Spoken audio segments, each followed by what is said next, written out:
Good morning mga ka-agribiz and welcome to the part 2 ng ating episode for agribusiness opportunity on milkfish. Ako po si Clavel Domingo ng DA Amas.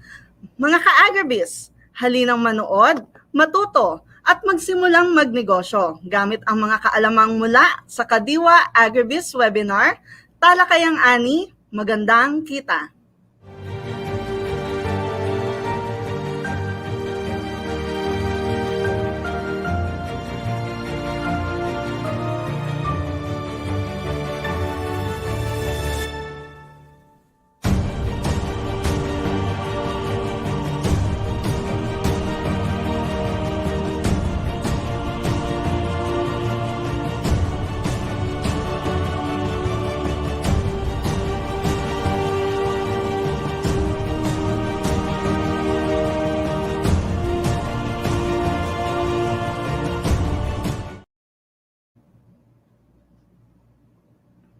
Mga ka-agribiz, sa araw pong ito'y ipagpapatuloy natin ang ating talakayan regarding sa investment opportunities on milkfish production. Bukod dito ay bibigyang pansin din ng ating speaker ang mga kapaki-pakinabang na kaalaman tungkol sa marine fish cage technology. Mga ka-agribiz, ang ating speaker ay galing sa DABFAR National Mariculture Center or NMC, located in Panabo City, Davao del Norte. Ito po ay naipatayo noong 2015 primarily to develop and improve the integrated and sustainable mariculture industry in order to ensure available and affordable food for all Filipinos and improve the lives of poor fisherfolk. Kung kaya naman, mas minabuti naming makipag-ugnayan sa kanila upang mas mailahad pa sa atin ang mga panibagong kaalaman hinggil sa mariculture or marine fish cage technology, particularly po sa pag-aalaga ng bangus. Para sa umaga pong ito, makakasama po natin ang kanilang senior aquaculturist na si Ms. Karen D. Candilosas. Kaya wag na natin patagalin pa mga ka-agribiz, simulan na natin ang ating usapang agribiz sa umagang ito. Ma'am Karen, kindly share po sa ating mga viewers kung papaano magnegosyo on milkfish production. Good morning po, Ma'am Karen. So our topic for today is about marine fish cage technology. So by the way, I am Ms. Karen Candilosas of DFAR National Mariculture Center located here in Panabo, Davao del Norte. So yung marine fish cage po, isa po sa pwede nating maging mapagkakitaan or business. Similar po sa natutunan po natin last week na yung pag-aalaga ng bangus sa fish pond, ay maaari din po natin siyang alagaan sa fish cage. So, allow us to present some overview kung paano po siya gagawin. So, meron po tayong tinatawag na mariculture. So, yung mariculture, ito po yung specialized branch ng aquaculture. So, ibig sabihin, magkukulture po tayo ng mga cultivable species dun po sa dagat. So, this is quite different nung napag-aralan natin last week na nasa fish pond po siya. So, ngayon dun na po natin siya gagawin sa marine water. So, kaya po tinatawag na mariculture. So, sa buong Pilipinas po, meron po tayong 104 mariculture sites from Luzon, Visayas, and Mindanao. So, naka-designate po siya or identified po siya ng BFAR, kasama po natin ang mga local government units sa pag-identify po ng mga area. So, pinopromote po ng BFAR yung mariculture for the reason na nag-i-increase po yung ating population, and then yung catch po natin from the wild medyo nag-decline. So, to intensify the production, since Philippines is composed of 70% is water. So, malaki po yung area natin sa dagat. So, that's why we maximize the area for mariculture industry. So, yung fish pond, very limited po yung area natin sa brackish water pond. That's why we expand po sa dagat. So, yun po yung importansya. So, marami po tayong mga economic potential na makukuha po sa mariculture. So, yung isa na dito yung increased production and then local economic development. So, this serves as an alternative livelihood or employment opportunities po sa ating fisher folk. So, since yung fisher folk na madi-displace po from fishing, so may opportunity na po sila mag-engage for mariculture. So, hindi lang po yung ating mga fisher folk, but especially that yung fish cage ay nangangailangan po siya ng medyo mas malaking kapital. So, yung may mga investors po tayo na may capability to invest po sa fish cage. Isa din po ito sa magandang venture. So sa mariculture operation, so marami po tayong mga employment opportunities na pwedeng ma-offer po sa ating mga kababayan po lalo na po yung mga fisher folk. So pwede po silang mag-involve po sa pagtatahi ng nets, tapos sa construction, dun sa labor ng pag-produce po ng fingerlings. Ayan, so during harvest, yung mga women po natin, pwede po silang mag-engage into post-harvest processing. So, like value-added products, mga produce ng mga boneless bangus, tsaka other ancillary support na pwedeng ma-involve po yung mga kababayan natin. So, this is just a concept. So, this is parang real estate concept na sa isang area, let's say, may na-identify na mariculture park for about 100 hectares or more. So, delineated po siya or naka-zonify po siya. Meron po tayong tinatawag na marine fish cage zone. So, ibig sabihin, dun po natin pinapalaki yung isda. Dun po natin nilalagay yung ating mga fish cage. May kasama po siyang mga fish landing centers, mga post-harvest facilities, ice plant, cold storage, feed storage, warehouse, and other services, service facilities. So parang ano siya, real estate yung concept, business park, but it involves economic development. So sa pagsisimula po ng investment po, we have to, para po sa yung hindi po nakakaalam, doon po tayo mag-a-apply sa local government units po if we intend to invest po ng fish cage. Wala po, unlike po doon sa fish pond, kung di ba, kung wala tayong sariling fish pond, pwede tayong mag-rent ng area. So, for a certain rate, no? Annual rate. Dito po sa mariculture, kasi hindi natin pwedeng hindi natin pagmamay-ari yung dagat, no? So it's a common area, but yung authorized ay nasa local government, yung authority nasa local government units. So yung ginagawa natin, mag-apply lang tayo sa kanila. Tapos may babayaran lang tayo na permit to operate for marine fish cage based po dyan sa approval po ng ENC. So may mga proseso po pero ano naman siya, madali lang gawin. For every LGU, iba-iba po yung ating mga guidelines, no? Pero madali lang siyang sundan. So ayan po. So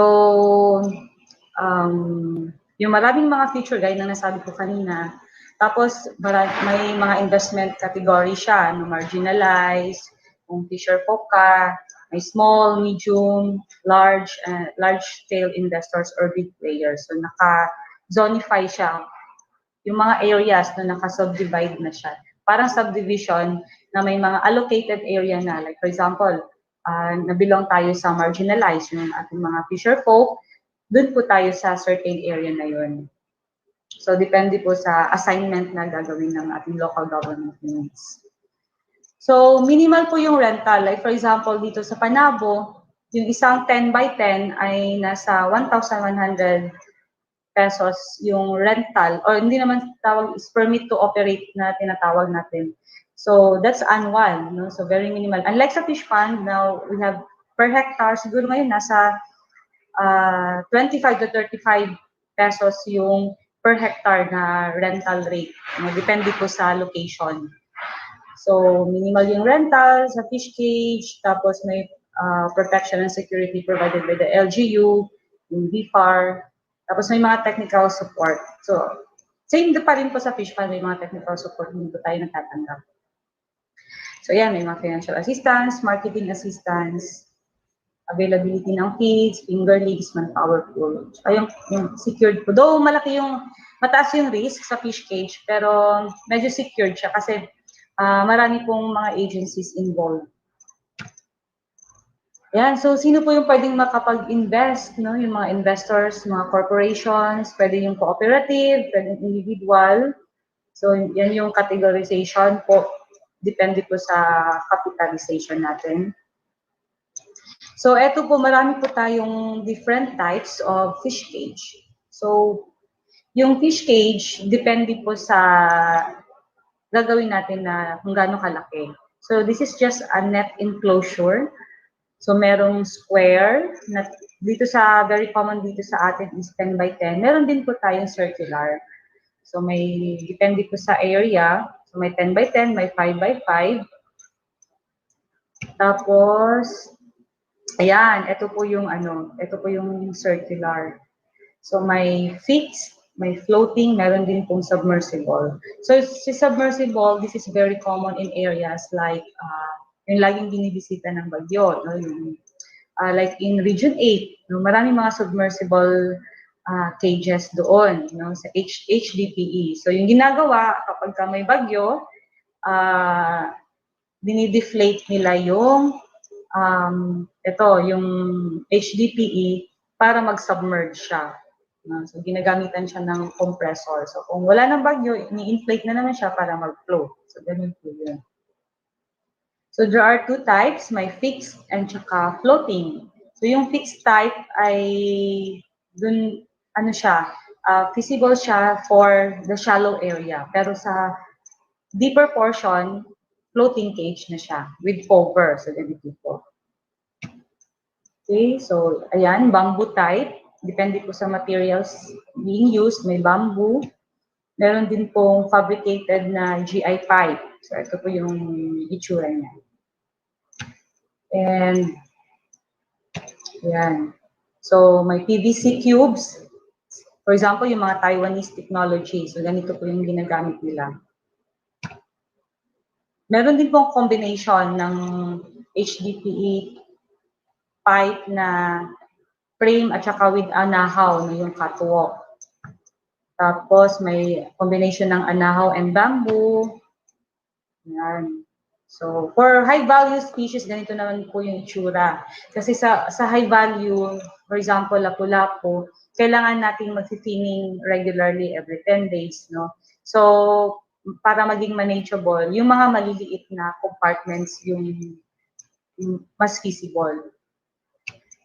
Yan. So, mostly for big players, ganito po yung mga cages nila. Norwegian type, yung circular na HDPE.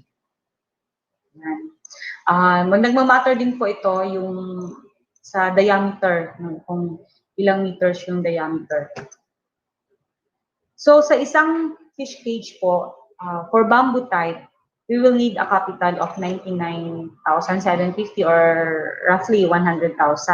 Sa 10 by 10, 10 by 10 by 4 na bamboo type. So ito po yung mga materials na kakailanganin. No? So, may mga bamboo, mononylon, plastic drum, yan po. So, hindi ko na po natin isa-isahin. Ito naman po for anahaw type. So, medyo mas mahal kasi mas mahal po yung anahaw slabs. Pero, yung iba, similar lang doon sa bamboo. Tapos, yung HDPE, ito mas higher din po ng konti. But, when it comes to durability, yung shelf life, mas mataas po yung matagal po natin yung wear and tear niya, mas matagal po natin siyang magamit. Kaya medyo mas mahal. So nasa more than 200,000. Ito po yung mga different materials ng fish cage and po bamboo. Ito for mooring blocks or yung anchorage system, yung mga plastic drums for floating, PE rope, tapos yan po yung mononylon. Ito po yung PE net. No? Knotted po siya, yung gagamitin natin. So, mas matibay po kasi yung knotted. Kasi once na ma-tear siya, hindi po tuloy-tuloy. No? Unlike dun sa mga knotless na net. So, yung PE rope, at saka ito yung mga tom weight. No? Para hindi po madala sa hangin yung net. So, ganito po yung yung sa cage frame construction.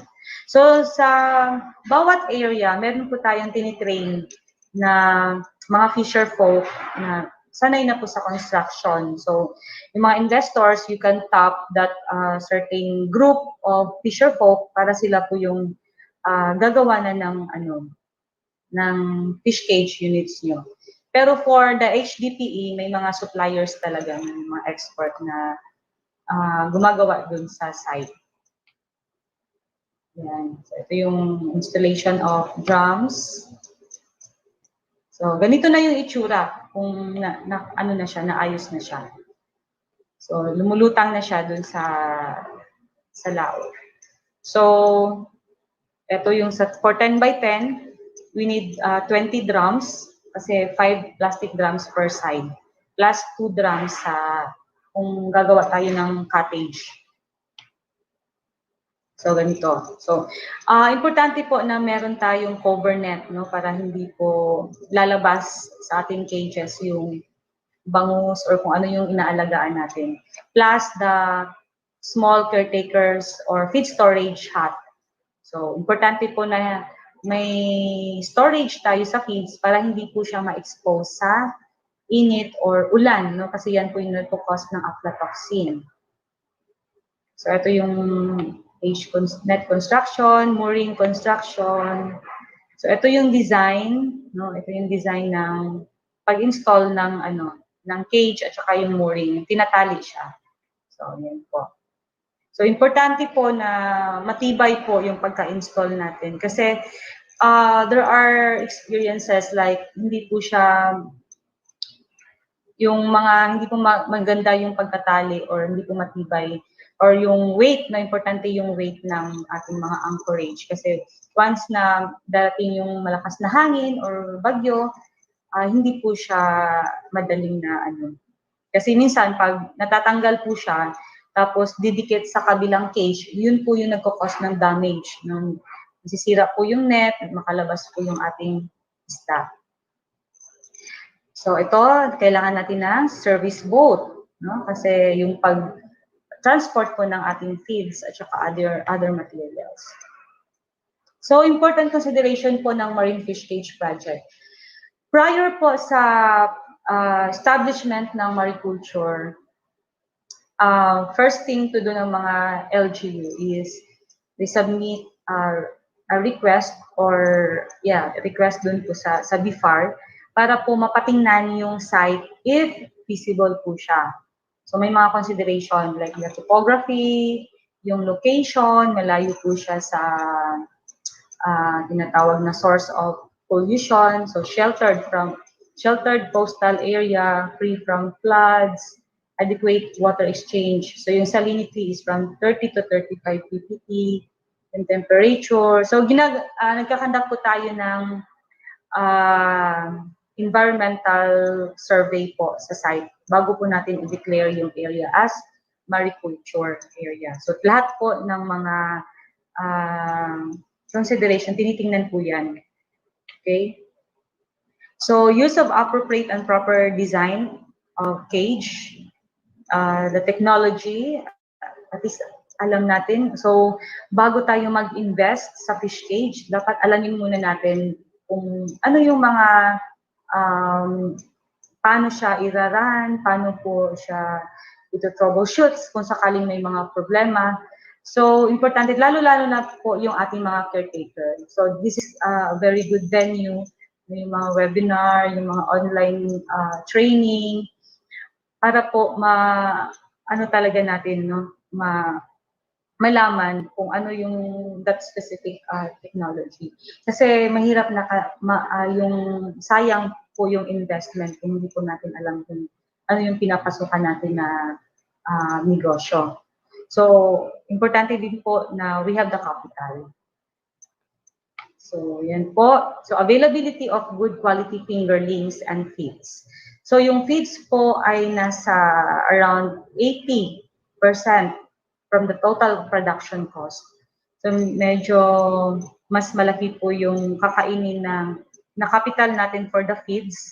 And then for the next is yung fingerling. So, we have to consider the source. No? Kasi, unlike sa fish pond, yung culture environment is very secure no, sa fish pond.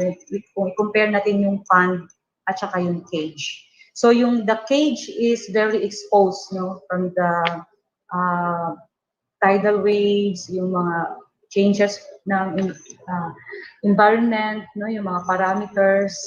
So medyo dapat yung fingerlings natin ay kondisyon, no? Maganda po yung quality para po ma-minimize po yung mortality and in return, makakapag-harvest po tayo ng mataas.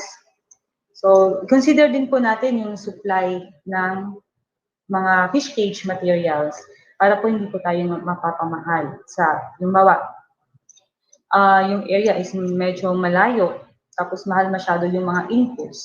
So, yun po yung mga i-consider natin. Accessible to transport, may farm to market road. This is very important. Kasi kung yung kinoconsider lang natin yung technology kung paano magpalaki, but the market, hindi na tayo makaka-recover no, kung yung market natin hindi maayos. So, yun talaga lahat ay dapat natin ma-consider. So, yung advantage ng fish cage is simple to construct, easily manage, no? Yung stock nandiyan lang, ma-observe natin, makikita natin. So unlike sa fish pond, no? Kasi malaki yung 1 hectare, may 2 hectares na compartment. Pero yung sa fish cage is average is nasa 10 by 10, so that's roughly 100 square meter na area. So transferable from one side to another. Kasi sometimes, pag medyo matagal na kayo sa agriculture sa that particular area, so dapat you have to paparest niyo po yung area para maganda yung output. Kasi there are areas nowadays na nasa more than 10 years na nag-operate. So siguro ano na siya, nag-accumulate na po sa ilalim yung mga organic loads. So yung epekto po niyan, na deteriorate po yung water quality. So madali lang po natin i-transfer kapag fish cage, no? I-transfer natin, kasi sa lawak ba naman ng dagat, pwede natin siyang i-transfer from one location to another location. And it can be stocked at higher density, with fish at higher densities from compared to ponds. So in 1 hectare pond, if you have to compare, yung fish pond, yung isang hektarya ay nasa 5,000 pieces po yung ating, extensively 5,000 pieces po yung ating stocking. Well, dito po sa cage na 10 by 10, that's 15,000 pieces na fingerlings. So that's only 100 square meter. So ibig sabihin yung isang fish cage is equivalent po siya na 3 hectares yung stock. So sa 3 hectares na capacity ng fish pond, kaya lang siyang i-accommodate ng isang 10 by 10 na fish cage. So ganun po yung difference ng pond at saka sa cage. It offers high production. So sa isang 10 by 10 na may laman na 15,000 pieces na milk fish, yung capacity po niya is nasa 6 to 7 metric tons. So depende po sa production input na binibigay natin. But the disadvantage is, with the crowded condition, it may lead to incidents like diseases, very prone siya sa fish mortality or fish kill if not regulated.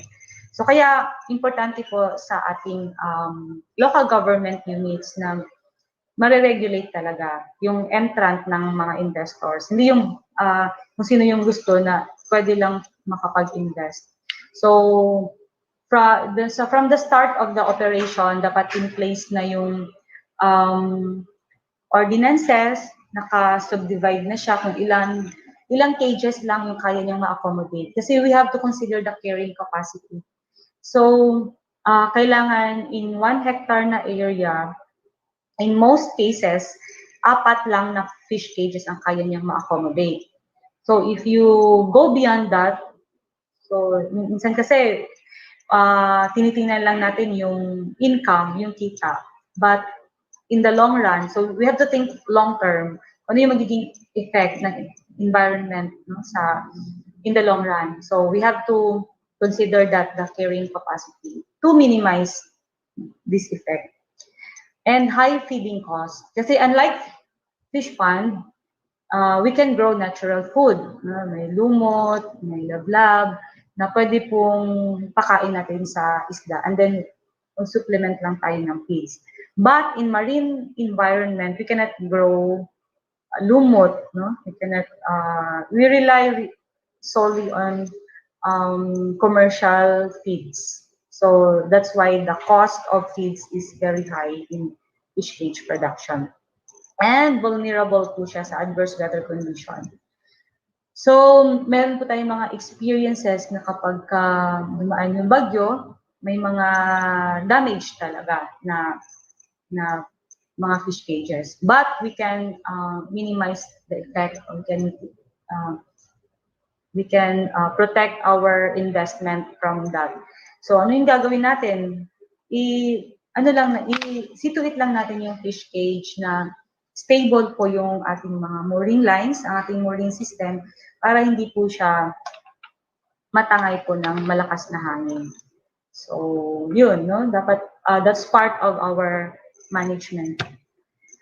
So, vulnerable po siya sa effect ng water pollution, especially if the site is located nearby, may mga nearby residences, may mga rivers, mga contributories po sa pollution. And sometimes, if not properly zonified, it will disrupt the navigational lane. So, importante talaga na makonsider ito prior sa pag-identify natin ng site. So, these are the commonly cultured species. We have the milkfish, ito very common, yung bangus, and other high-value species. We have lapu-lapu or grouper, we have the talakitok or the pompano, the danggit, no, or kitang or rabbit fish. We also have saline tilapia. So normally we culture tilapia in fresh water, but we can acclimatize them para ilagay po natin siya sa fish cage. So ibig sabihin, dahan-dahan po natin siyang train from fresh water to marine water. So we have the saline kingfish, or what we call the red tilapia, na mas tolerant po sa marine environment. So ito po, very important na maging diversified po ang ating production system in a mariculture site. Kasi sometimes, if lahat po bangus, syempre darating po yung time na mag-flood po sa market yung bangus. No? So the thing is, maapektuhan po yung prices. But if we have different species, so meron tayong ma-offer na other species sa market, mas ma-maintain po natin, ma-sustain po natin yung higher price. So meron din pong, pwede din po yung lobster or yung banagan. So this is a very lucrative, no, na species na pwede po natin ibenta locally and export. So magkano yung mahal po yung kilo, no, yung lobster nasa 1,000 to 2,000 pesos per kilo po. Sometimes yung presyo po, no. Kasi binibenta po siya sa mga restaurant. And we also have abalone and seaweeds, no. Pwede in other areas na pwede po tayong makapag-culture ng seaweeds, maganda po siya. and meron pong shellfish. No? Meron po tayong tinatawag na INTA, na combination po siya ng integrated multi-trophic aquaculture. So, combination ng different species, no? At saka yung mga species na to, like seaweeds and shellfish, they also serve as a biological filter, no, sa area. So, mami-minimize po yung pollution or yung mga accumulation po ng yung organic waste. Natutulungan po natin po tayo sa mga species na to na ma-filter po, no, yung pollution. Yan. So, let's go to production system. So, yung polyculture, meron po tayong polyculture na tinatawag ng bangus at saka danggit. So, yung polyculture meaning you will culture more than one species. So, yung benefit po ng pagculture ng milkfish plus the rabbit fish is ma-enhance po yung production natin. So, if we have production na 6.5 metric tons na milkfish, if we add danggit as our culture species, so madadagdagan po yung production. So, kung madadagdagan yung production, of course, madadagdagan din po yung kita. And the advantage of having rabbit fish sa ating culture system is meron po tayong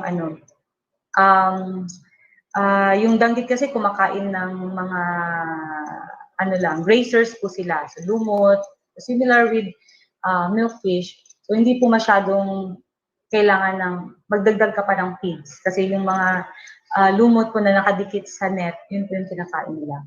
So this is another opportunity din po sa ating mga fisher folk to collect wild fingerling ng danggit.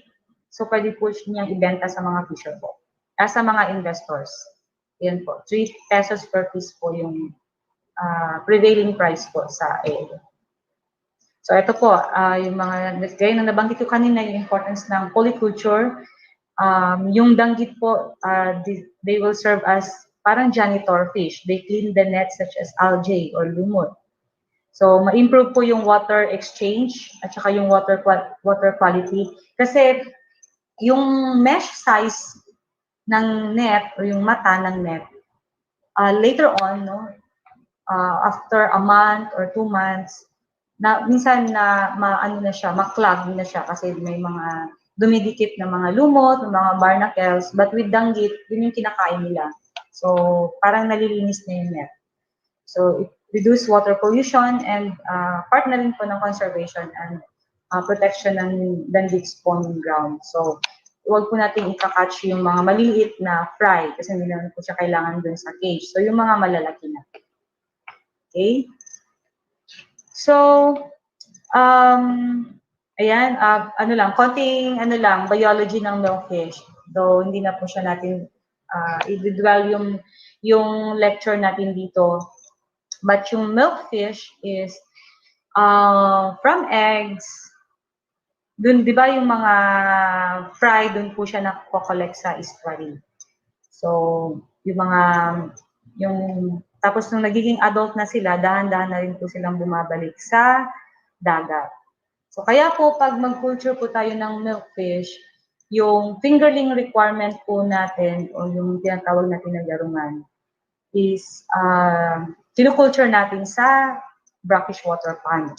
So, kung it will reach us a size of 3 or 4, 5 inches, dun na po natin nililipat sa cage, no? Kasi normally, ganyan po yung kanilang habitat. And ayan po yung cycle ng milkfish from eggs to adult. Okay. So, yung behavior po ng milkfish is they are herbivores or omnivores. Then they sexually mature in 5 years. Then their eggs are pelagic. Yung sexual maturity nila is at least 3 kilos po yung size. So, yung spawning season from March to November, and they are heterosexual. Unlike lapu-lapu po na hermaphrodite na yung from lalaki nagiging babae, ganun po yung mga hermaphrodite. So they swim against water current. So, maganda po na maintindihan natin yung characteristic po ng species na kinukulture natin para alam po natin yung behavior nila at alam natin kung paano ititreat if in case may mga problema. Okay? So, ayan. Ito po yung malaki na, no? Broodstock na po ito. So, yung optimum salinity tolerance, ito from freshwater to seawater from 0 to 35 ppt. Ibig sabihin, urea haline po si bangus. And they thrive 25 to 32 degrees Celsius, meaning their growth is this is the optimum range for their better growth.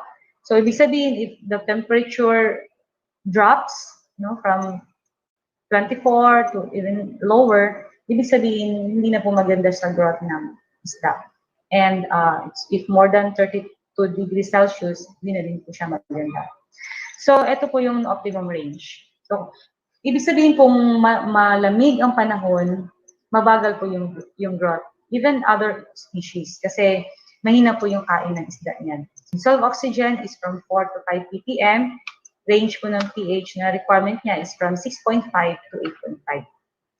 So from kitang naman or yung danggit, ito din po. So we will not dwell on this. So doon na tayo sa, doon na lang yan ha. Ito, sa fingerlings collection.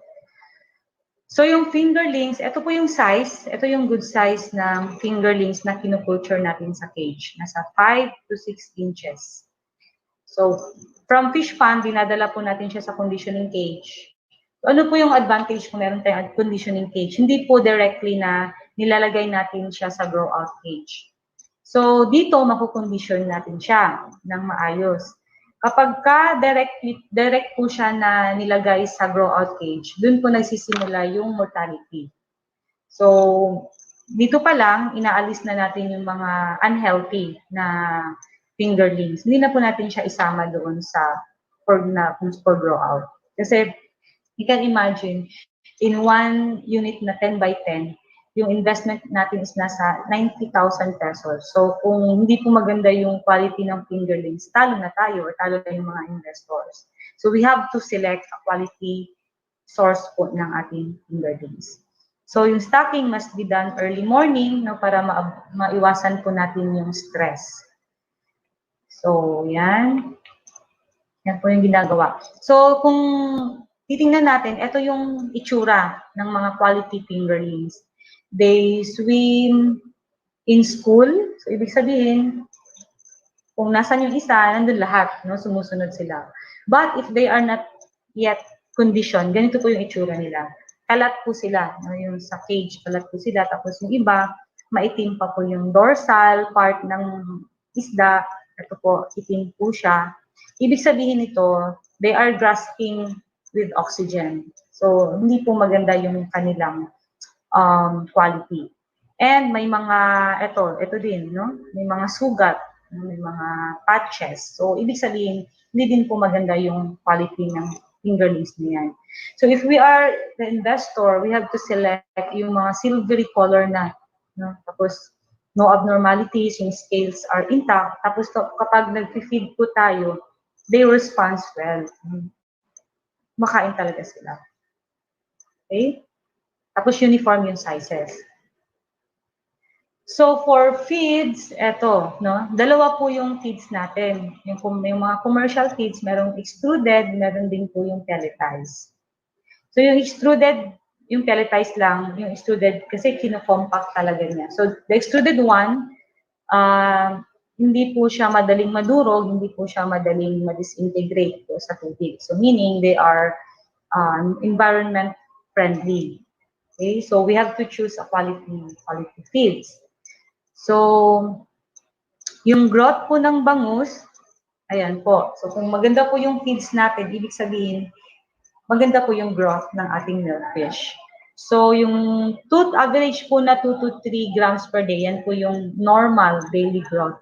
So, if yung growth natin, or growth ng bangus after sampling is less than 2 grams. So, ibig sabihin, hindi po maganda, or hindi po, it's either, maaari po kasing maganda yung feed natin, but hindi lang po siya naibigay efficiently. So, nagmamatter din po yun. So, dapat yung caretaker po natin ay well-trained. So, kung ganyan, maganda po yung yung feeds natin plus the feeding management, we can attain an average body weight of that milkfish ng 400 to 500 grams in 120 days. So, meaning in 4 months time, ganito na po kadami, 80% are big size. So, yan po yung magandang performance ng feeds plus the feeding management. Okay. So, meron po tayong tinatawag na sinker. So, ibig sabihin, pagka-broadcast natin ng feeds, nasisettle siya sa bottom. So, they are good for the shrimp, for the crabs, or for the bottom dweller ng mga species. Meron din po tayong slow sinker. So, dahan-dahan po siyang nasisettle sa ilalim. So, yan po, ginagamit po natin dito sa cage. So, we taking the feed as it slowly sink to the water. So, yan po yung ginagamit natin commonly. And there are also investors who use floater. So, yung floater, since kasi nag-float siya, we need the retainer. So, ganito. So, it's a fine mesh para po hindi po lalabas ng cage yung mga feeds. Kasi sa dami ng feeds na binobroadcast natin, tapos sometimes hindi po kayang ma-consume kaagad ng isda yung feed. So may tendency na lalabas. That's why we need a retainer net ito. So ini-install po siya sa gitna ng cage. Yan. So we have different types of feeds. We have the starter crumble, we have the starter pellets, the grower pellets, and the finisher. So, kailan natin ibibigay yung starter crumble? So, these are good for the small size, the newly stocked. So, for 15 days, bigyan natin ng starter crumble, and then mag-shift tayo ng starter pellets for the first month. So, yung shifting po natin ng feeds, hindi po biglaan. So, may tinatawag po tayo na weaning. So, ibig sabihin, kung mag-shift tayo yung transitional period, dapat mix muna siya. May crumble, may pellets, until such time na masanay na yung isda. Okay, so kung mag-shift naman tayo sa from starter to grower, so imimix muna natin yung starter plus konting grower bago natin i-fully grower yung bigay natin sa kanila. So, second to third month po yung grower, finisher is nasa fourth month. And these are different types of feeds na makikita natin sa market. Okay. So, how to maintain quality feeds? So, it must be stored properly. Kasi there are investors or there are caretakers. Sometimes kasi sa caretaker, kasi sila yung direct talaga na nagpapakain. So, pagkakuha doon sa bodega ng feeds, dinadala sa cage, may mga makikita tayo na doon lang nilalagay sa labas, tapos naiinitan, nauulanan, hindi po yun maganda. Kasi this will cause aflatoxin. No? Magmumolds po yung feeds, tapos pinakain natin sa isda. Ma-accumulate kasi yan sa body, no, sa internal organ ng isda. So it must be stored properly. Kaya importante na may caretakers hat tayo sa gitna po ng ating mga cages. So, do not expose. Ito po yung sinasabi kanina na na-expose lang po sa sunlight. So, mainitan, tapos here comes the ulan. So, mangyayari, tumitigas yung feeds, tapos mag-develop na po yung molds. So, hindi po maganda yung ganyan. So, ito po yung feeding management natin for 15,000 pieces na bangus. So, from first month, so 6% po yung ating feeding rate. So, ibig sabihin, sa 15 pieces na fingerlings, you will need 90 bags ng starter pellets. Tapos, yung grower is 132 bags. Tapos, 168 in the third month. And finisher is 210 bags. So, dahan-dahan po natin i-reduce po yung ating feeding rate until 3%. So, yung computation po sa feed is para mas mabilis is nasa 40 bags per 1,000 pieces na bangus, no, na fingerling. Ganun po yung computation. So, all in all, we have 600. Ito po yung total feed requirement in one cropping na 10 by 10 na cage na may laman na 15,000 pieces na milkfish. So, ito din po, for 10,000 pieces na milkfish, you will need 400 bags na feeds. For 5,000, you will need 200 bags. For 4,000, you need 130. So, depende po sa stocking natin. And the feeding schedule is ganito, staggered po siya, hindi po siya one time na binibigay. So, ito po yun, in the morning, may 7 to 8, may 8 to 8:30, tapos rest na naman. So, ito po yung mga feeding time natin. So, at least 6 to 7 times. Kasi marami po yung feeds. No? Hindi po pwedeng biglaan po kasi hindi po siya makukonsume kaagad ng isda. And tendency is magsisettle po siya sa net or lalabas talaga siya sa net. So, sayang lang yung ating investment. So, ayan. So, when it comes to pricing, ganito po, yung average. So, iba-iba po yung price ng mga feeds. But more or less, in 15,000 pieces, you will shell out around 400,000 to 500. Ito po. Depende po sa price ng feeds. So, for 10,000, you will need a capital of 275,000 for the feeds. Okay, yan. So, paano po natin siya binibigay? So, i-broadcast po natin siya.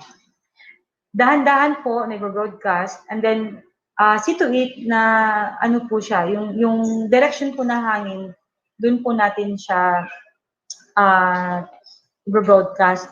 Hindi po against hindi po against sa hangin kasi pag against sa hangin or sa current, tayo po yung kakain yung mga caretaker.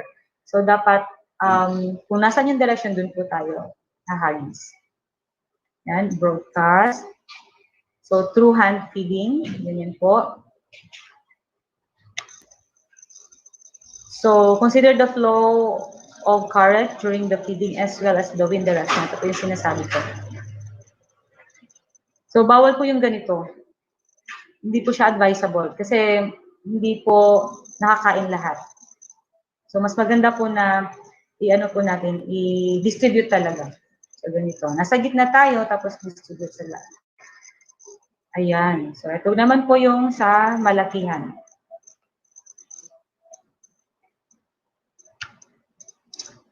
So, overfeeding, yes, meron tayong tinatawag na overfeeding kapag marami pong feed wastage. So, malaman po yan, meron po tayong mga divers, pwede po natin ipadive yung ilalim ng cage, tapos pwede pong i-observe, while feeding, i-observe po ng mga divers kung nakukonsume talaga siya ng isda. So, ito po yung share po ng feeds, no, 71%, and 16% yung fingerlings and other materials, 13%. So, it's capital intensive yung fish cage, but malaki naman yung income. So, ganun naman po sa business. If it's high risk or capital intensive, but yung income, yung return naman ay mataas. So, ito yung ating harvest. So, yung target natin is 6.5 metric tons or 6,500 kilos in 120 days. So, yung cost efficiency naman ay ma-achieve if walang overfeeding, no wastage, mababa po yung FCR or feed conversion ratio. So, makukompute po natin yung FCR after sampling. No? Makukompute po natin yan. So, yan. Ito yun. So, pag mataas kasi yung FCR, ibig sabihin, maraming feeds na nakukonsume, tapos mababa lang yung broth. So, ideally, yung FCR is nasa 1.5. At least, kung sa cage is nasa 2. No? If you have 1.5 FCR, mas maganda. Okay? So, ito naman, example ito, kung 2 na yung FCR mo, so, ibig sabihin, 2 kilo ng feeds. So, ito yung amount plus 2 piraso na isda at 650 to 13 pesos plus other expenses. So, makukumpute mo na yung total cost mo sa milkfish mo. At ibenta mo siya, for example, ibenta mo siya ng 92 pesos per kilo, yung fresh na. So, you have the net income ng 8 pesos per kilo. So, ganun po yung computation. But today, the price is nasa 120. So, mas mataas yung yung return. So eto, so habang tumataas yung FCR from 2 to halimbawa 2.2 na, lumiliit yung income. So dyan po natin makikita kung gaano kahalaga yung feeding efficiency. So mas mahalaga yung, eto, nag 2.5 na siya. So lugi ka na ng 6 pesos. So importante na sa caretaker po natin, tsaka yung management as an investor, mahalaga talaga na ma-manage natin yung fees. Okay? So the higher the FCR, the lower the income, tsaka yung ROI. So ito naman yung pakaiwasan natin, yung dissolved oxygen level na bababa sa 3 ppm. Ito yung tendency, mai-stress si isda, mahina kumain, at saka mahina yung tubo, mahina yung growth. So anong gagawin kapag mahina na, ma-observe po natin na mahina na yung kain? So we will check the net, kasi sometimes, after 2 months, pagka yung net naka-clog na siya, hindi na maganda yung water exchange. So the thing is, bababa yung oxygen level. So anong gagawin? Mag-change net tayo. So, ibig sabihin, meron tayong spare net, no, na mag-change tayo ng net or limit natin yung pagbigay ng pagkain. Okay? So, during low yung temperature, during rainy season, malamig ang panahon, mababa po yung temperature. So, huwag po tayo magbigay ng maraming pagkain. So, early morning. So, mabilis kumain yung isda during noon time kasi mataas na yung temperature. Mainit na siya. So, ito, low yung DO. Importante talaga yung dissolved oxygen. So, yan. Ito yung itsura ng net na masyadong na ng mga lumot, no, or algae. So, yung bad weather condition. Yan. So, limited or kulang yung supply ng feeds, ibig sabihin, mahina din yung growth. So, dapat ma-maintain natin yung FCI. Okay? So, sampling. Meron tayong tinatawag na sampling. So, every 15 days, kuha tayo ng 30 samples para matimbang po natin, malaman po natin yung growth rate. So, kung ma-compute po natin siya. Ma-compute natin yung FCR. So, yan. So, ito yung gagamitin natin. May scoop net, of course, may weighing scale, may calculator, may record book. Yan. So, importante na ma-record po natin yung mga observations, mga daily activities, mga feed consumption. Okay, so yan. So, fish cage maintenance, yung sinasabi ko kanina na we have to change our net every 2 months. Or depende sa accumulation ng algae sa net natin. So, daily check-up kasi baka may butas na yung net, tsaka yung frame, baka may mga tanggal na ng mga nylon or mga tali, yung mooring lines, yung mga drums. So, dapat, maintain. Tsaka day and night may surveillance sa cage. Kasi madali lang po nakawin yung isda natin kasi maliit lang yung area. So, ito yung pinaka-common diseases. Yung aflatoxin na sinasabi ko, ito yung effect. If this is the normal color of the liver or yung sa internal niya, kapag affected siya ng aflatoxin, so yung aflatoxin nakukuha siya dun sa feeds na may molds na lagi natin pinapakain sa isda. So, ganito na po. Pale na po yung kulay. So, hindi na po siya normal. So, maiwasan po natin siya through proper storage of our feeds. Tsaka kung may molds na, wag na po natin ipakain. So, mortality due to low dissolved oxygen, ganito po, malnourished po yung ating isda. So, kapag sinabing 15,000 lang po yung stocking density na allowed, huwag po nating sobrahan. Huwag pong gawing 18,000, 20,000 kasi magiging crowded na po siya. So sometimes may ganito din po, no, na inverted po yung scales, meaning poor po yung quality ng fingerlings or maaring insufficient po poor po yung quality ng feeds natin. So prevention of the diseases is yung cage and net maintenance, sampling of stock at least twice a month or once a month, hand feeding or broadcasting method. Yung lahat po ng mga sinasabi natin kanina, na-discuss natin. Regular monitoring of water quality parameters. So, ganito po yung harvest flow po ng harvest ng bangus. So, para ma-maintain po natin yung freshness, kailangan po natin ice kill po siya right after harvest. Yan, may mga chilling tanks. Para pagdating po dito sa sorting, fresh pa rin po yung isda hanggang makarating po sa market. So, yan, yung mga things to remember para during harvest, kailangan po ma-ready po yung ating materials, ma-sanitize, at situate na malinis siya. So, planning, ayan. So, harvesting dapat early in the morning. Tapos dapat may ready ka na market. May nakausap ka na buyer na nag-iinyo yung isda. Okay. So, yan, no? Yung mga harvesting techniques. So, depende po kasi yan sa sizes, no? Yung big size, mas mahal. Yung small size, mas mura. Pwede pong partial harvest kung hindi po kaya ng ating market. Pero mas maganda pa rin po yung total harvest. Kasi pag na-partialan, may stress yung isda after harvest, mahina na naman kumain, it takes another days naman bago siya makarecover. So gagaan yung isda natin. So tandaan po natin na no feeding 1 day before the harvest. Yan. So ito po yung mga materials, harvesting nets, scoop net, ice, service boat, and chilling tanks or floating rod. Yan, ito yung mga harvesting strategy, no? Kailangan may well-trained kasi pag hindi din maganda yung pagka-harvest, hindi maganda yung quality ng isda. Pagdating sa market, mura lang yung bili sa atin. Yan. So yan, ito yung sinasabi ko naka-ice chill. So, ito, no, dapat nakasort siya according to sizes.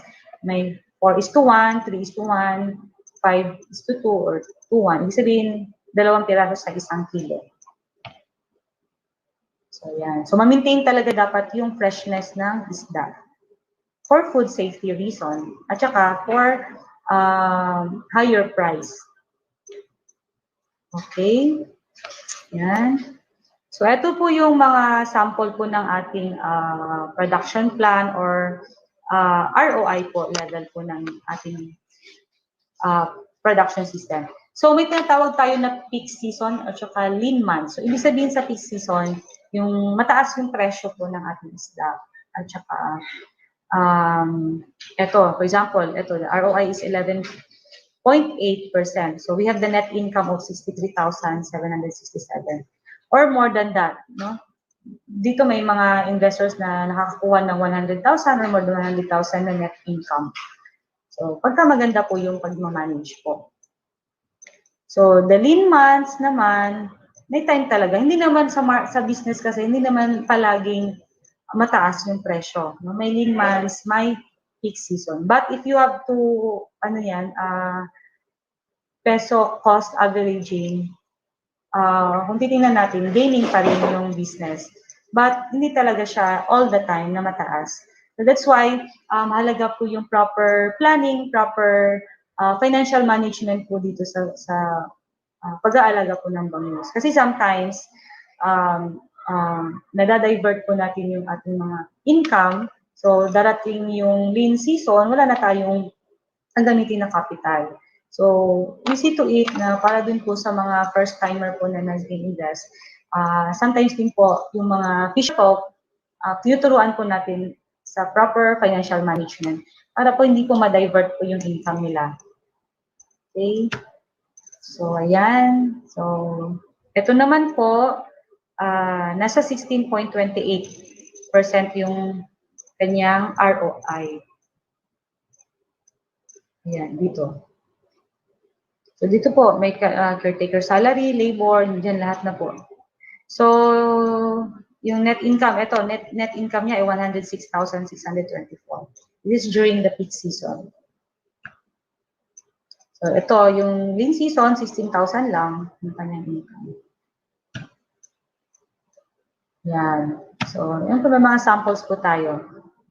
So, ano po yung consideration or ano po yung reason? Yun po yung mga nadidiscuss natin na kung hindi maganda yung quality ng fingerlings, kung hindi po maganda ang quality ng ating feeds, maganda yung quality pero yung feeding efficiency naman natin ay hindi maganda. So, yun, may factor talaga.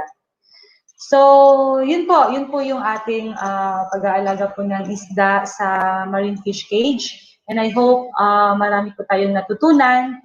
And if you have questions, further questions, pwede niyo po kami i-contact through our FB page sa BIFAR NMC or National Mariculture Center. So, yun lang po at maraming salamat.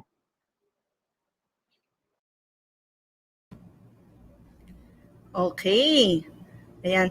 Thank you po, Ma'am Karen, sa napakagandang impormasyon na ibinahagi niyo po sa amin ngayong umaga.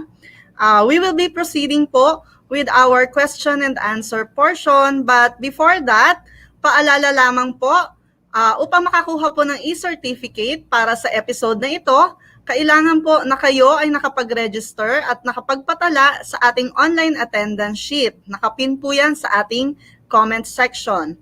At ang e-certificate ay mai-issue lamang kung kayo ay nakakuha ng at least 60% na score mula sa aming online quiz. Ito po ay ipapadala sa inyong registered email address makalipas ang 3 o 4 na araw pagkatapos ng ating webinar. Kaya make sure po na tama ang inyong email address na i-register. And syempre, make sure po na makakuha tayo ng 60% doon sa ating quiz. Okay? So, may I call back po si Ma'am Karen? Hello, ma'am? Yes, hello, Ma'am Clavel. Good morning po sa lahat. Ayan. So, ready na kayo, ma'am, for our question and answer portion? Yes po. Ayan. Okay. So, for the first question, ma'am, Ma'am Karen, for those na magsisimula pa lamang sa ganitong negosyo, ano po ang mga pangunahing assistance na maaaring ibigay ng BIFAR? Yes, good morning. Thank you po sa tanong, no? So, we're very much glad na marami pong interested po sa pag-engage po ng marine fish cage. So, for the yung mga bago pong mga would-be investors, so meron po tayong mga assistance, no, coming from BIFAR. Unang-una po, we have the technical support. So, bawat region po, meron po tayong mga focal person sa mariculture part. So, pwede po tayong makipag-ugnayan, makipag-coordinate po sa mga regional offices kung ano po yung mga nasa pipeline po na mga activities or assistance po for a particular year, no? But hindi po nawawala yung technical support and training support po para po sa ating mga caretakers. Meron din po tayong ino-offer sa mga LGU na nagka-conduct po tayo ng technical and environmental survey para po ma-check po yung ating mga areas. So for sa mga investors, pwede po tayong mag-conduct po ng training po sa site through the request po ng mga local government units. Okay po. So, kailangan lang, ma'am, i-contact yung mga regional contact person natin. Opo. Okay. So, mga ka-agribiz, maaaring ipopost po namin yung mga contact person po ulit ng mga BIFAR focal person per region po for this particular project. Yan. So, for question number 2 po, on the investment side, na-discuss nyo naman po kanina yung initial cost. Maaari nyo rin po bang i-share sa ating mga ka-agribiz ilan sa mga naging successful na nag-invest dito sa marine fish cage technology, like anong mga kumpanya po or association or cooperative yung nakapag-invest na dito at naging successful po? Yeah, so actually, gaya ng nasabi ko kanina, sa buong Pilipinas, we have a total of 104 mariculture sites. So marami po tayong mga investors. So dito lang po sa Mindanao, yung meron po tayong Alsons, Alcantara Group of Companies. Sila po yung mga malalaking company na nag-invest. May Santa Cruz. Sa Luzon po, nandyan po si Feedmeats, si Fisher Farm, and may mga other private investors. And Apart from that, meron din po tayong mga fisher folk. So sa fisher folk side, so tinutulungan po natin sila through our loan assistance with land bank. So CBFAR po nakipag-tie up po sa ating sa land bank po kasi may program tayo para po sa ating mga fisher folk na hindi po capable na makapag-shell out ng kanilang sariling kapital. So we have the guarantee fund support, yung BFAR na nilalagay sa land bank. And kasama po natin si LGU, si BFAR, and yung land bank nagbibigay ng capital. Pinapautang po yung fisher folk. So after naman po sa every cropping, dinideduct po doon yung cost po ng kanilang loan. So, yun po, hindi po yung business na to hindi lang po para sa mga malalaking company, but we are also helping our fisher folk. So marami pong mga success stories po sa marine fish cage culture. At ang maganda dyan, Ma'am Karen, talagang nakalatag na yung programa, nilatag na ng BFAR kung papaano tutulungan, lalo na yung ating mga small fisher folks para maka-avail ng programa. Yes po. Ayan. Pangatlong question, Ma'am Karen, ano pong maibibigay niyong tips sa ating mga ka-agribiz na gustong magsimula ng ganitong negosyo? Well, unang-una talaga is alamin muna kung ano yung pinasok ng negosyo. So for marine fish cage, ang pinaka puntahan talaga natin para kasi this is isang oras lang na streaming, but pwede kayong makipag-coordinate sa BFAR ng mga regions para ma-discuss pa in details kung ano talaga yung tungkol sa pag-aalaga ng isda sa marine fish cage. So yung pinaka-tips is number one, you know your business na papasukin. And sa lahat naman ng negosyo, dapat yung monitoring talaga, regular monitoring. At saka dapat tayo as investor, dapat hands-on tayo sa negosyo natin. Huwag natin iasa lahat sa caretaker kasi sometimes very limited lang din po yung ng ating caretaker. So, para malaman natin kung ano na yung takbo ng ating negosyo, dapat nandyan po tayo all the time. Okay po. And another question po from Mr. Terps Magbanwa. Taga-Aklan po siya, Ma'am Karen, and tinatanong po niya kung saan pwedeng makakuha ng good quality bangus fingerlings or ng kahit anong species po. Well, sa Aklan, that's in Region 6, right? So, marami po tayong, actually, sa Region 6, very active po tayo sa milkfish production in pond. Pero sa fish cage, medyo hindi pa masyadong na-promote doon. So, we've started our assistance in Region 6 sa Iloilo, in Carles. May na-train kami dyan na isang fingerling supplier sa Carles. Pwede po kayong makipag-coordinate po sa LGU or sa BFAR Regional Office.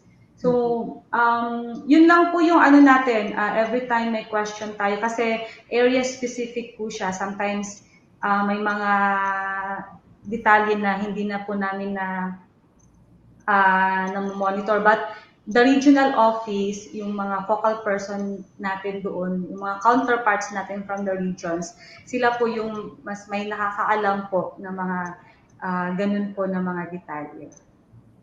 Okay po. So another question po from Mr. Dennis Makalindong. Ano pong type ng cage ang maire-recommend nyo po sa mga fish cagers na malapit po sa Laguna de Bay? Okay, so thank you, Mr. Dennis. So sa Laguna naman, this is a freshwater lake, right? Mm-hmm. So for cages doon usually ay mga kasi medyo shallow. So fixed type naman po yung doon, yung feasible. Pero dun sa mga deeper portion, pwede naman po yung floating. Basta mahalaga lang talaga is regulated po yung site natin na and we don't go beyond the carrying capacity ng specific area. Yun po, freshwater kasi po yung ang sa atin naman na mostly na tinatackle is yung sa marine kasi we're a mariculture industry. Okay po. Again, another question on the type of cage po from Mr. Mansour Abdulatif. Ilang years ang duration ng 10 by 10 cages compared sa circular types na cages po? Yes. Yung 10 by 10, that's if it's bamboo type, kasi may 10 by 10 kasi na, depende po siya sa material na gamit. Kasi yung may 10 by 10 tayo na bamboo, meron din po tayong mga HDPE. So if yung tinutukoy natin na bamboo, that's nasa 3 years, 2 to 3 years, nagpapalit ka na kasi yung, syempre, nasa tubig siya. But yung HDPE, durable talaga siya. It goes beyond 5 to 10 years, but maganda lang po yung pagka-maintain natin. But nagkakaiba lang po sa cost. So, yung itatagal po ay depende sa materyales, but i-consider din yung cost. Ano po? Yes po. Okay po. Another question from Mr. Megalaspis Cordilla. What is the reason of no feeding one day prior to harvest? Yes, kasi pag nag-feed po tayo, hindi naman po siya na kaagad nun yung digestion po sa katawan ng isda. And very minimal na po yung growth na hindi na po siya makapag-contribute sa increase ng growth po ng ating isda. So, mostly kasi yung mga buyers, pagka ganyan na nag-feed tayo prior sa harvest, yung complaint nila ay madaling mabulok yung yung di ma-maintain yung freshness daw po ng isda. So, economic side naman po, since hindi na siya nakakadagdag ng so better na hindi na po natin siya bigyan ng feeds prior sa harvest. Okay po. So, next question po from Ms. Riza Chua. Ano po ang difference in terms of physical appearance ng bangus cultured in pans as compared doon sa cultured in cages? At saka yung sa flavor daw po, ano pong difference? Yung sa physical appearance, kasi normally yung isda talaga, yung behavior is yung camouflage depends on the environment. So if it's, kaya nagiging silvery color yung nasa cage. Kasi malinaw po yung tubig, no? Kung compare natin sa fish pond, yung fish pond medyo hindi po ganun siya silver, kakintab yung kanyang kulay. So may difference talaga. And if it's the flavor, wala naman pong, except that kung yung fish pond natin ay hindi po maayos yung yung water management. No? Minsan kasi in other areas, stagnant na yung water, hindi maganda yung water exchange. Nakaka-affect po kasi yan sa quality. So kung yung tubig natin may yung amoy gilik, so ganun din po yung magiging quality po ng ating isda. And another question po from Mr. J.M. Aros. Sa tingin niyo po, sana magandang location background? Gaano po kalayo sa coast? Ang daming tanong. Unahin natin yung gaano po kalayo sa coast? Depende po. Kasi at least po kasi yung natin, yung depth. May mga areas po kasi na medyo malayo na sa coast pero mababaw lang yung depth, very shallow, no? So at least i-consider natin yung depth kasi ng ating cage net ay nasa 4 meters. So plus 1/3 of that, yun po yung allowance ng ating water area between the bottom, the sea bottom and the cage bottom po ng ating nets. So, hindi po siya, ano po sir, depende po sa lalim ng tubig. So, wala pong definite na ilang meters po yung distance natin. So, mahalaga na prior po tayo mag-identify ng fish cage area, ano muna natin sa local government units. Tapos si local government unit, nag-submit po sila sa DFAR para po mapuntahan at ma-check po yung ating area if it's feasible for mariculture production. Okay po. So yung follow-up po ni Sir na question na kung maganda po bang malapit sa Delta Coast or yung napoprotektahan ng mangrove, for validation din po yan ng LGU if okay yung Yes, location. opo. Kasi may mga areas na protected siya. Ang problema naman is yung flow ng current, tapos yung topography, yung bathymetry, structure, yung sa ilalim ay hindi maganda. Kasi mas maganda kasi yung sloping, yung topography towards doon sa laot. Kasi para maganda yung flashing. So marami pong mga consideration. Okay. Thank you po kay Sir JM for that question. Proceeding po kay Sir Anthony na question, ano po ang dahilan ng fish kill sa mga fish cages? Okay, so that's a very good question kasi this is commonly experienced po no, sa mga areas. Well, ang fish kill, unang-una, yung pinaka-reason is if it's not, hindi po nare-regulate yung site. Kasi yung fish kill is yung dahilan niya is may problema talaga sa water quality. Lalong-lalo na yung dissolved oxygen. And nagda-drop po ang dissolved oxygen due to yung overcrowding na yung area. So maraming stock and at the same time yung bottom niya makapal na po yung accumulation ng mga organic loads. So yung dahilan din noon kung bakit maraming organic loads is maraming waste coming from maraming population ng isda. So, para maiwasan po natin yan, dapat ma-regulate. So, yung sabi ko kanina, sundin lang po natin yung carrying capacity, kung ano yung ilang units lang ang pwede nating ilagay for a certain area. And of course, we have to consider also the distancing, yung distance po ng bawat cages from one cage to another. And maaari din po tayong magkakaroon ng mortality if hindi po maganda yung condition po ng ating fingerlings. So that's basically, yan po yung una natin i-consider from the start. Kasi if yung fingerlings natin ay hindi na maganda yung quality, so we started wrong na sa ating operation. Hanggang tuloy-tuloy na yan. So minsan magtaka tayo na okay naman yung quality ng fingerlings, bakit after 2 months pa, doon na nagsisimula yung mortality no, sa ating cage. But hindi natin alam na yung during the first month ng ating culture kasi hindi na maganda yung quality. Hindi kasi may kasi na hindi kaagad siya lumalabas yung effect. So in the long run, since may tama na yung natin yung isda, yung mortality minsan after 2 months, 3 months. So mahalaga talaga na good quality yung fingerlings.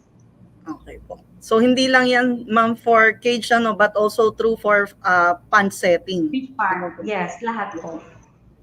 Ayan. Next question po from Mr. Julian. Pag 4 to 6 feet po ang lalim ng water kapag low tide, advisable pa ba ang floating cage at or mas advisable ang fix? Kasya din po ba ang 6,500 matured bangus sa 10 by 10 cage? Yes, sige, unahin natin si 4 si 4 feet, no? So 4 to 6 feet. That's very kasi 2 meters lang yan, right? Shallow po siya. Pwede na po natin siyang gawing fixed. Fixed po yung yung cage natin. Pero consider natin yung yung kung yan yung height niya during low tide, ano din po yung high tide na kasi baka mag-fix tayo pero masyado naman siyang malalim if high tide. So, makawala din yung ating isda. So, yun na i-consider natin. Basta if it's malalim na hindi na kayang abutin ng height ng ating net, gawin po natin is floating cage. Pero pag shallow, pwede lang po yung fixed. So, when it comes to stacking density, yung 6,500 in 10 by 10, yes, pwede po tayo sa 10 by 10 yung 6,500. Kasi yung stacking natin is nasa 37 pieces per cubic meter. Yung stacking density. Okay po. And I think last question na ito from Mr. Ryan Tribucio. Bago lang daw po siya on milkfish production. So ang tanong niya, una, paano po ang pagpapakain ng bangus? And pangalawa, ilang buwan bago po i-harvest? May mga Mr. Ryan, yung may mga commercial feeds po na available. Yung depende po sa if nasa fish pond po ba or sa cage. Kasi sa cage, may mga different types of feeds kasi na yung nabanggit ko kanina, may floater, may sinker, may slow sinker. So, sa fish cage po, yung iba gumagamit ng floater. Pwede din po tayong gumamit ng floater na feeds, but with a retainer. Yung may fine mesh na nasa gitna para hindi makalabas yung feeds sa cage. And ilang buwan po bago i-harvest, yung normally it's 4 to 5 months na culture. Depende kung anong size ka nagsimula, anong size ng isda mo upon stocking. Kasi may iba na nag-stock ng 3 inches, may iba din ng mga oversized na. So, mas shorter po yung culture period mo if malaki na yung stocking size mo. But pag maliliit, may extend ka even up to 5 months to 6 months. And depende din po sa preference mo na size during harvest. If you want to produce bigger sizes, then kailangan mong mag-extend. Yes.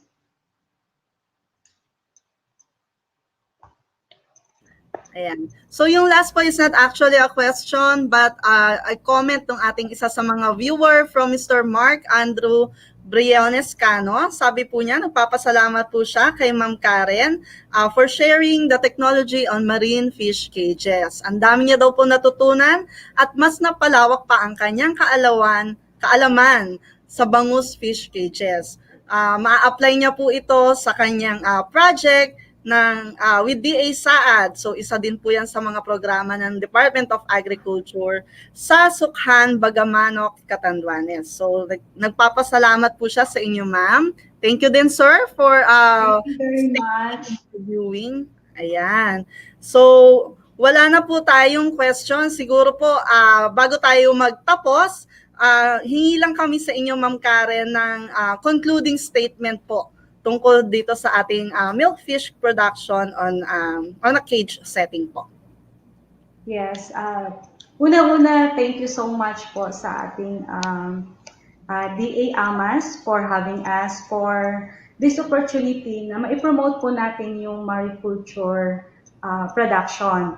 So sa current situation natin, we've learned na ano yung mga essentials during pandemic, and isa po yung isda sa mga essential po na kakailanganin po ng tao. So during this time, nagtaasan na po yung ibang commodity, and we have malawak po yung area natin para mag-alaga po ng bangus, and we have to maximize that. So sa mga interested po na mag-engage into marine fish cage production, you're very much welcome po if in case na you have further queries and mga katanungan, pwede niyo po kami i-reach out through our FB page or FB account, no, BFAR NMC, tapos yung FB page namin, Bureau of Fisheries and Aquatic Resources, National Mariculture Center. So pwede po kayong makipag-ugnayan doon. Meron po tayong mga sasagot po sa inyong mga katanungan. So thank you so much sa inyong active participation, and we're glad na marami po kayong natutunan sa ating streaming today. Ayan. So, thank you din po, Ma'am Karen. Napakaganda ni Ma'am Karen. Ano po, napakasarap pakinggan ng kanyang discussion at Thank you. very knowledgeable po siya doon sa ating topic for today.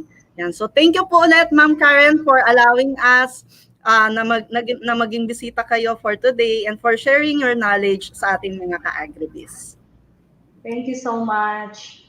Okay po. So sa ating pong mga ka-agribiz na hindi po natin na-i-flag yung inyong mga katanungan, yan po ay aming sasagutin at ipapadala sa inyo ang mga kasagutan through your email ad po. At yung mga na-late po ng pagpapadala ng inyong mga questions, pwede nyo din pong i-message yan sa ating official FB page dito sa DA Agribusiness po. So, isa na namang makabuluhang talakayan ang ating natunghayan, mga ka-agribiz. Nawa ay muli namin kayong makasama sa mga susunod pang episode ng ating talakayan. Muli po, ako si Clavel Domingo at inaasahan ko po na makakasama ko po kayo muli sa susunod na episode ng ating Kadiwa Agribiz webinar, Talakayang Ani, Magandang Kita.